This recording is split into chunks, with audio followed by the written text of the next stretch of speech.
Welcome to Real Health Radio.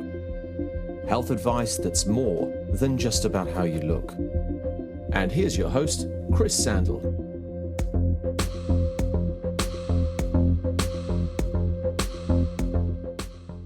Hello and welcome to Real Health Radio. I'm your host, Chris Sandel, and this is just a short introduction podcast. And I just want to let you know what to expect because this is the first time I'm doing this and just kind of what's going to happen. So starting a podcast has really been sort of a long time in the making. It was something I've been thinking about for the last couple of years, but probably it was towards the end of last year, so the end of 2014, where I was like, okay, I'm really going to do this. And it's just taken me more time than I had initially hoped to get it off the ground. I probably started emailing people in the sort of February or March of this year. I started recording certain interviews with people around the sort of May time, and it's now just taking me this long to sort of finally put it together and just kind of really commit to really doing it.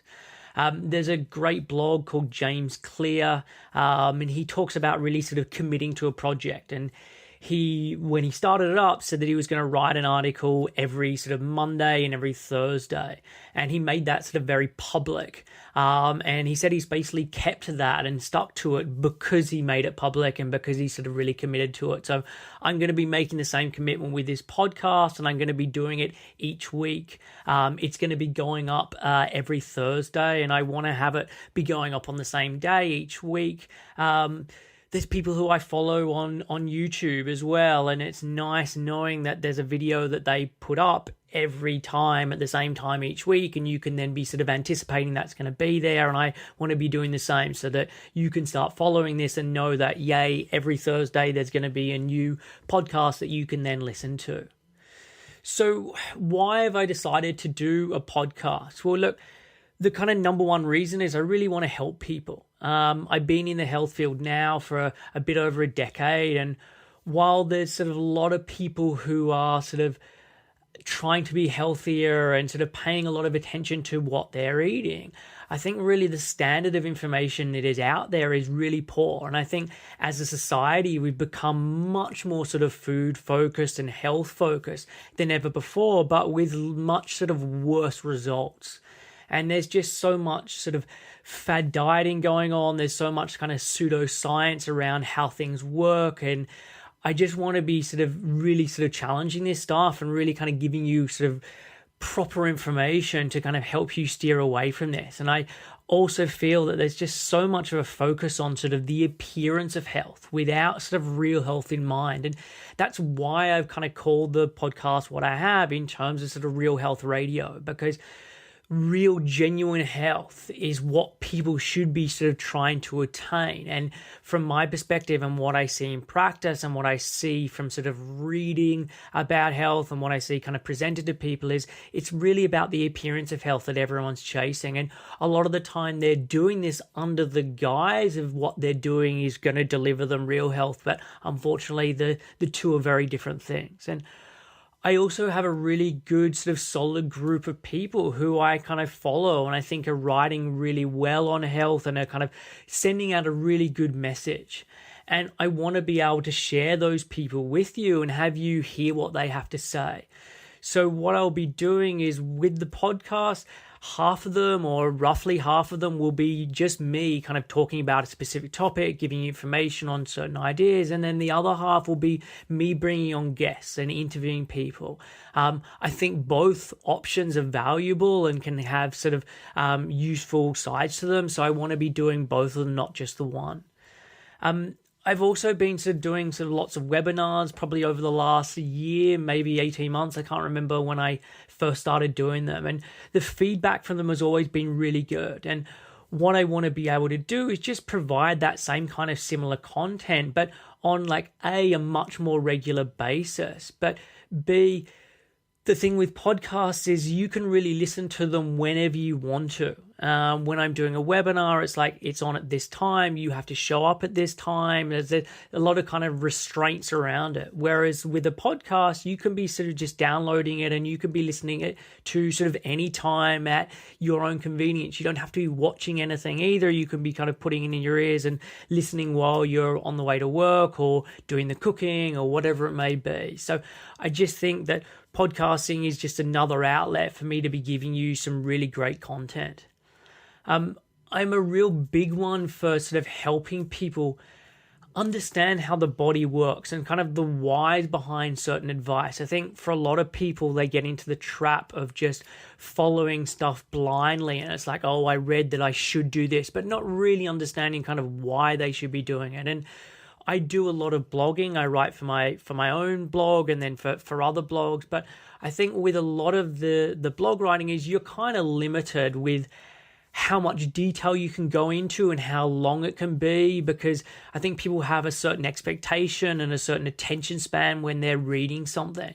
And so it means that I don't often cover things in as much detail as I would like. But with the podcast, I'm given a little bit more license to be able to do that. If I want to spend longer to discuss something or go into more detail, I can do that. And so I think personally, from feedback, like one of my strengths is that I can take kind of very complex ideas and explain them in a simple way. So helping people can kind of get the concept and to really understand it and getting them to understand the bits that are actually important to them. So this is one of the things I'm definitely going to be doing as part of the podcast, and we'll probably be doing that much more when it's the podcast that I'm just doing on my own. I'm going to also be giving sort of insights into my own life. I think a lot of the time I get emails from people sort of wanting to know, like, what do I do? I know from certain people that I follow that it's always nice when I get to see sort of what do they do in their everyday life? How do they eat or exercise? Or if it's for people who are running their own businesses and other interests that I have, it's kind of nice kind of just finding out more about them. So as part of this, there'll be times where I'm kind of talking about sort of how do I eat and how do I cook and sort of what's my sort of work routine or my sleep routine and exercise or books that I'm reading, kind of just generally what I've been up to. And I want to kind of be just sharing this with people because I know people are interested. And this isn't because you then have to follow verbatim what I do. That's not the point. But it can just be something that's nice to be able to find out. But also there will be pointers and be things that you can then take from that and then think, okay, I'm going to be implementing it as well. And I would say with the podcast where it's going to be just me chatting on my own, I'll probably be aiming for around about the 30-minute mark, I would say, somewhere in that ballpark. And with guests, it's going to be much more around about the sort of hour mark. This year, I've kind of much more being sort of focused on sort of some real core things that I want to be dealing with. And it's really been sort of a natural progression over a number of years, but I've just found that I'm sort of much more sort of writing about and researching sort of particular topics. And it's just been this year that I've been very kind of conscious of making that my focus. And so there's actually a kind of a number of areas that I kind of really am sort of passionate about, but also work a lot with clients for. And of these different areas, there's sort of three of them. There is some overlap between them, but I kind of break them into sort of three different categories. And so I'll go through that with you now. So the first is in regards to, I just call it kind of diet recovery. And this is kind of people who've been sort of dieting in an attempt to improve their health. So there's normally, look, a weight or a body image component to it for sure, but what they are really wanting to do at the core is they're trying to be healthy. And what they've been doing with their diet is their attempt to try and be healthy. And what I find through this process, because people are kind of confused about what they're eating, a lot of what they've been following and trying to do as part of that diet hasn't really been helping them. They normally coming to me with a wide range of problems. And some of these were there before they started the dieting and it hasn't got better. And others are now as a consequence of their dieting. So things like sort of tiredness and sleep problems, always being cold, frequent urination, digestive upset. And digestive upset can be constipation, bloating, sort of gas, loose stools, sort of seeing undigested food in their stool, that kind of thing. People who are getting sort of lots of infections and sort of immune issues, so kind of coughs and colds or hay fever or getting urinary tract infections. Hair loss kind of is a common one, kind of poor skin, issues with nails. That's the kind of general stuff that I'm seeing a lot with those kind of people. And what I find is once they can start to eat in a way that supports their body, like things start to get better. And a big component of this is just showing people how to really sort of listen to their body and learning sort of what works for them rather than sort of following some sort of healthy eating rhetoric or sort of one size fits all template or some diet that they read in a book or on a blog. And so kind of just really helping these people kind of get more in tune with their body. And with these kinds of clients and with this area, a lot of it is once you show them how to do it, they start doing it and things get better. There's not a lot of kind of fighting around it in terms of like not wanting to follow through. It's like, just show me what I need to do. I show them and then they're able to put it into practice. So the second area I would say that I'm kind of really specialize in is regarding hormones. And this can often still overlap with the kind of the first issue, kind of relating to sort of diet recovery, but not always. And with hormones, there's kind of two areas that I kind of really sort of look at with people, or people often come to me with. And so the first is very much sort of reproductive hormones and reproductive health. So helping women to get their cycles back if they've stopped. So women who are on the pill, they came off the pill and their cycles never started up again. Or women who weren't on any kind of contraceptive and for some reason their cycles have just stopped.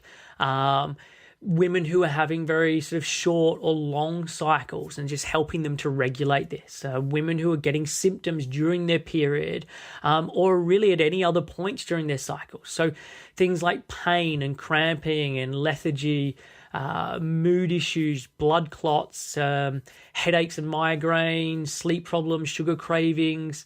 I can sort of, when people are coming to me with these sort of things, like help explain sort of why they're happening and help them to sort of improve or eliminate them. And finally, within the same category, would be helping women to conceive and to have a baby. And I've worked with so many clients who've really been struggling to conceive, and that could be for a couple of months, it could be for a couple of years, it could be sort of even decades. And I'm kind of then helping these people to become pregnant. And there's been lots of women who I've been working with, and during the time of us working together, they become pregnant. I've also worked with people who are already going down the sort of IVF route, and they're just wanting some help during that process to sort of just make sure it takes hold. And so really basically anything to do with sort of fertility or women's cycles is something I've really become an expert in, just because that was what I was seeing a lot with clients, but it just became something that I became very interested in. The other area relating to hormones would be with thyroid hormones. So I've had lots of clients who've kind of come to me and they've already been diagnosed with a thyroid issue, and often they're sort of on medication. So kind of really understanding sort of just trying to help these people know what they should be doing to be supporting this and what they can be doing in terms of food and lifestyle to kind of get back on track. I would also say there's lots of people who I see who are sort of undiagnosed, but by kind of doing some digging and kind of looking at things, it becomes apparent that sort of their thyroid's not working so well, and we then start looking in that area. And sort of I find with both the sort of reproductive hormone issues and thyroid hormone issues that it often links into other autoimmune issues. So often this is part of the picture, and it's definitely something I've kind of worked a lot with people. And within the area of sort of hormones, I've become very good at understanding sort of blood and saliva tests. I mean, personally, I'm not a big one for doing a lot of testing with people, but often people already come to me with this information, so I'm able to go through that and explain it to them. there will be times where I'm working with someone and we do decide that, you know what, we actually do need to get some tests done here. And in these instances, I'm then able to sort of help to interpret their stuff and make recommendations based on it. And look, I'm not a doctor, so I'm not sort of looking at these tests and then diagnosing them with anything. But I can definitely look at the tests and sort of understand sort of what's going on and sort of then be using that information to influence my recommendations with these people. And so the final area where I work on with people is kind of to do with eating disorders. And this can be sort of diagnosed eating disorders like anorexia or bulimia or orthorexia, or it could be something where someone's just not so far along, but they've kind of realized that they do have a problem. And these kinds of things like eating disorders, it happens on a spectrum. It's not you either have one or you don't. It can kind of be gradual and you can have different degrees of it. And so what I would say is this is different to that first group. So in terms of diet recovery, this is much more on the sort of mental emotional side of things. So it's not just, okay, you should do these things and it'll improve your health and someone just kind of does them. It's got much deeper than that. And it's not just about health. It's about something else entirely. And with these clients, I'm not really a nutritionist. I'm very much a therapist with these people. And this isn't something that most nutritionists can deal with. It's not about setting this person a better diet. It's much deeper than that. And so this is something I'm very passionate about, and I've done lots of reading and researching and sort of figuring this stuff out. And it's something I'm seeing much more in society, unfortunately, and it's an area I really want to help with. And it's something I write a lot about, and so people have found their way to me and kind of really helping people in this area. So these are what I would say kind of my areas of specialty, and this is what I want the sort of podcast to be mostly looking at. And when I will be doing my shows either on my own or kind of inviting on guests, these will be the areas that we're going to talk about. So we're going to look at sort of hormones, we're going to look at sort of breaking free of dieting, we're going to look at metabolism, we're going to look at eating disorders. That's what I want to kind of be covering as part of that podcast, because that's really who my audience is, and that's the information that they typically want to find out about. So that's what I'm going to be chatting about. So I probably should also give, as part of this introduction, a bit of an introduction on myself and sort of my background, etc. So I'm a nutritionist. I studied at the College of Naturopathic Medicine in London. I run a company called 7 Health. I'm originally from Sydney, Australia, but have been living in the UK for the last 12 years. And most of that time was originally in London, but for the last couple of years, 2.5 years or so, I've been living in Kent, in a small little village, which is about sort of 90 minutes south of London. And so myself and my girlfriend, we were kind of living in London. We just got to the point where we just weren't enjoying London life to its fullest. And I mean, London is just like a perfect city if you're going out all the time, if you're wanting late nights. And we just weren't doing that as much. And we were both just kind of desired more sort of outdoors and more greenery. And we'd got a dog probably a year beforehand, and we were kind of spending most of our weekends going into sort of Epping Forest and just going on nice walks. And so it just made sense for us to want to move out and kind of experience that on a kind of day-to-day basis. So Kent is known as the Garden of England, and sort of where I live is surrounded by sort of fields and forests and hills and greenery. And we live, it's called a manor estate where I live, and there's a big manor house, and then there's sort of other cottages around. And sort of probably back in the day, this is where we're living is where the servants were, because the manor house dates back to around like the 1600s or something like that. Our driveway is sort of like a mile long, and sort of off the main road. And so it's kind of really quiet and really peaceful. And I can sort of literally walk out the door and in any direction and just kind of walk for hours. And I'm just incredibly lucky and really love where I live sort of out in this wilderness. And so in terms of how I got into nutrition, as I said, I'm originally from Sydney. And when I first moved over to the UK, I I moved over, I finished school, I did a business degree and studied that for 3 years, finished that, and I was like, I really have absolutely no idea what I want to do. So the intention was, let's just move overseas, let's go do the kind of gap year, go do a bit of traveling for a couple of years, figure it out, come home, and then start working in whatever it was I was going to do.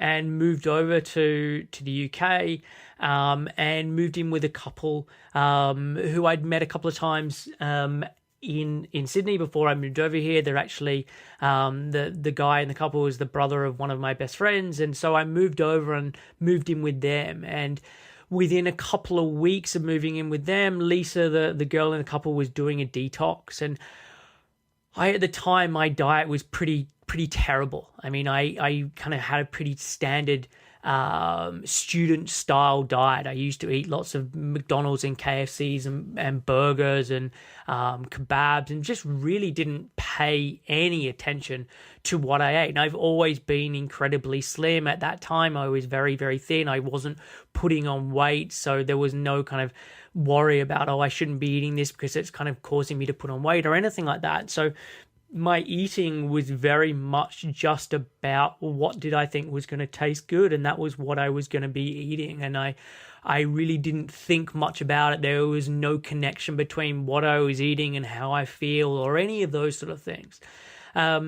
But she was doing a detox, and she said, look, why don't you do it with me and see how it is? And at the time, I remember I had really, like, the main symptom I had was just really bad skin. I had really sort of angry acne. I was very kind of self-conscious about it. I'd been sort of on and off sort of antibiotics for it for probably the last kind of 3 years. I'd kind of had bad skin. I'd go to the doctor, go on antibiotics for 3 months. It would clear up. I'd stop. It would then slowly come back. And after 3 months, it would get so bad again that I'd just go back on antibiotics, and it would just kind of work in that pattern.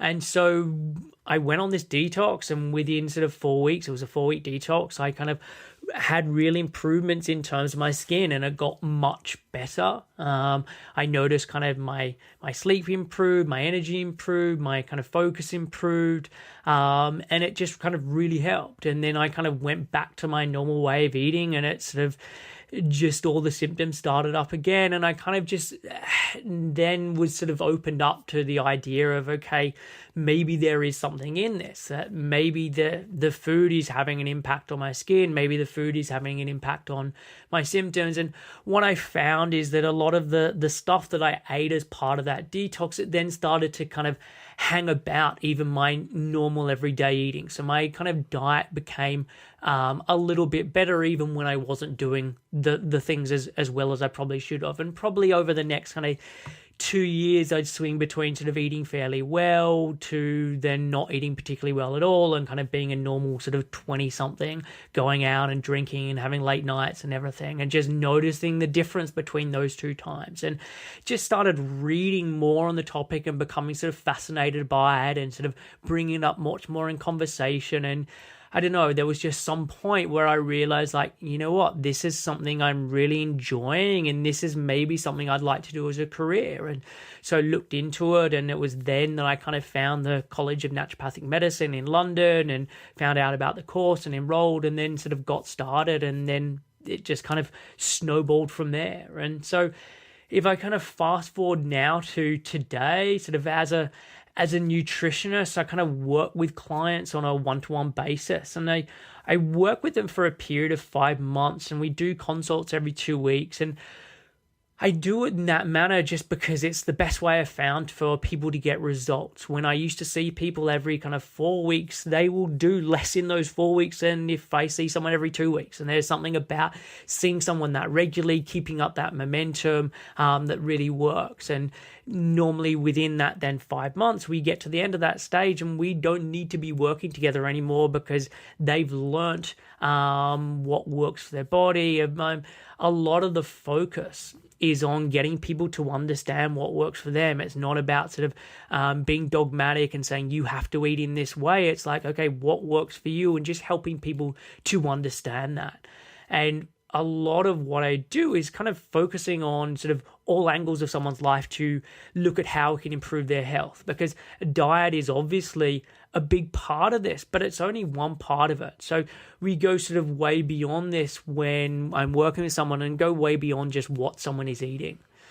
I'm kind of really passionate about health and nutrition, but very much doing it in a way that is kind of enjoyable and kind of people can have sort of happy and content lives. And I really want people to be sort of happier and healthier, but I want them to do it in the kind of the nicest, most stress-free way. And one of my sort of biggest gripes with the health field is that people's attempts to improve their physical health is often sort of misguided and actually makes things worse. But sort of worse than this for me is that it damages their sort of mental and emotional health.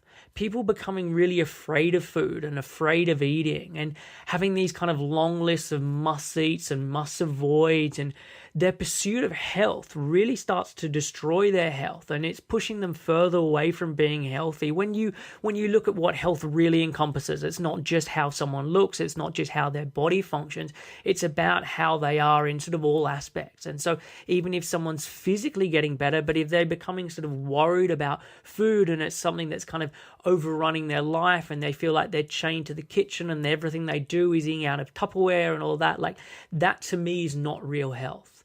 And so I really want people to get to that place where they understand that like being healthy is not a chore, and it shouldn't really be hard once someone gets over that sort of initial hump of sort of making something a habit.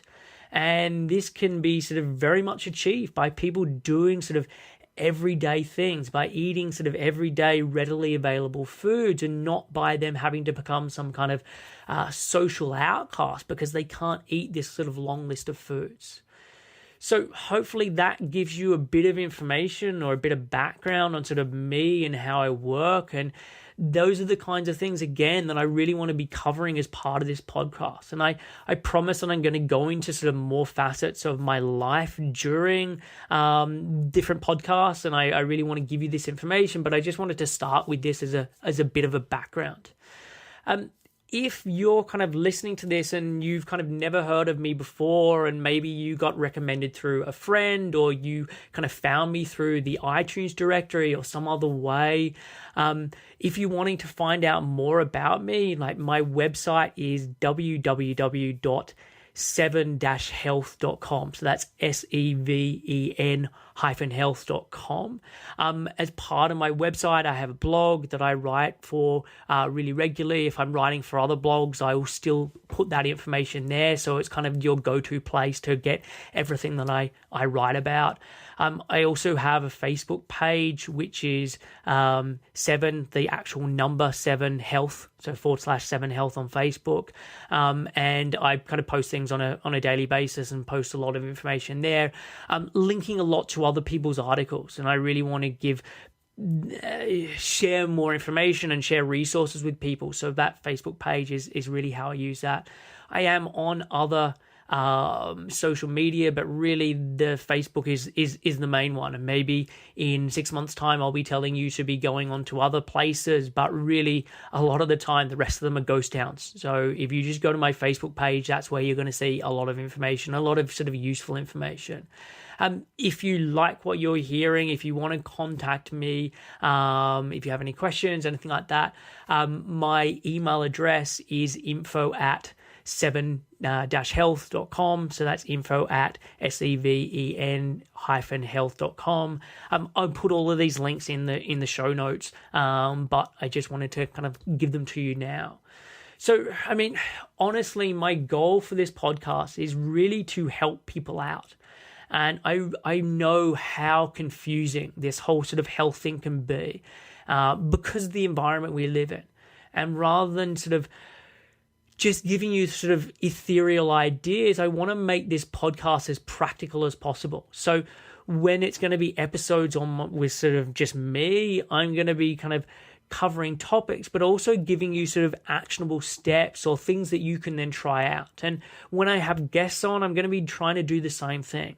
So at the end of the episode, there'll be some real insights, of things that you could be trying out. And this might be something small in terms of it's a book recommendation or a small thing to try out, and other times it's going to be much more than this. But I do want this to be much more than just increasing knowledge, because knowledge is sort of just one thing, but it's sort of learning the application and how to put this stuff into practice is where I think most people really kind of benefit from.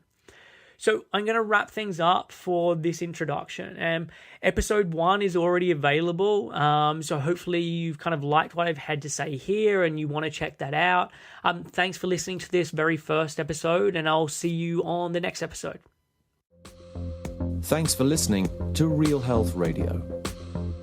If you are interested in more details, you can find them at the 7 Health website. That's www.7health.com.